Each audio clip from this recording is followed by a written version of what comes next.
دعا نہیں کرتے, کلام نہیں پڑھتے, تو کیوں ضرورت ہے ایسے لوگوں کو خدا کے گھر میں لانے کی؟ کیوں ضرورت ہے ایسے لوگوں کو مجبور کر کے خدا کے گھر میں لانے کی کیوں ضرورت ہے؟ یاد رکھیے, جب ہم کسی کام کو انجام دینا چاہتے ہیں اس کی کوئی نہ کوئی وجہ ضرور ہوتی ہے. ہمیں کیوں اس کی ضرورت محسوس ہوتی ہے؟ ہمیں کیوں اس بات کی فکر کرنی چاہیے کہ لوگ خدا کے گھر میں آئیں؟ ہمیں کیوں اس بات کے لیے لوگوں کو تلاش کرنا چاہیے کہ وہ انہیں مجبور کریں اور وہ خدا کے گھر میں آئیں؟ ہمیں کیوں باہر جانا چاہیے اور باہر سے لوگوں کو مجبور کر کے اس کے گھر میں لانا چاہیے؟ کیوں؟ یاد رکھیے گا, اس کی کچھ وجوہات ہیں, اور میں سمجھتا ہوں کہ اس کی پہلی وجہ یہ ہے کہ خداوند یسوع مسیح کی محبت ہمیں مجبور کرتی ہے کہ ہم لوگوں کے پاس جائیں اور انہیں مجبور کر کے خدا کے گھر میں لائیں.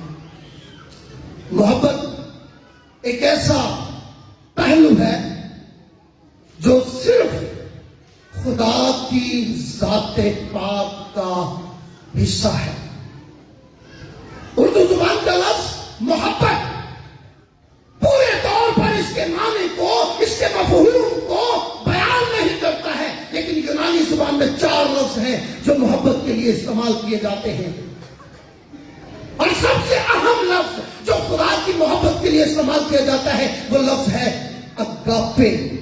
یہ ایسی محبت ہے جو کوئی صلہ نہیں مانگتی, جو کوئی لالچ نہیں رکھتی, جو کوئی مطلب نہیں مانگتی, اور یہ ایسی محبت ہے جو بغیر صلے کے ساتھ کی جاتی ہے, اور خدا نے یہی محبت انسان کے ساتھ کی ہے. اس نے اپنی اسی محبت کے وسیلہ سے خداوند یسوع مسیح کو اس دنیا میں بھیجا ہے, اور اس نے اپنے کلام پاک میں یہ ارشاد فرمایا ہے کہ میں نے تم سے محبت رکھی جیسے باپ نے مجھ سے محبت رکھی. اور پھر وہ یوحنا کے خط میں یوں بیان کرتا ہے کہ جیسے میں نے تم سے محبت رکھی تم بھی ایک دوسرے سے محبت رکھو.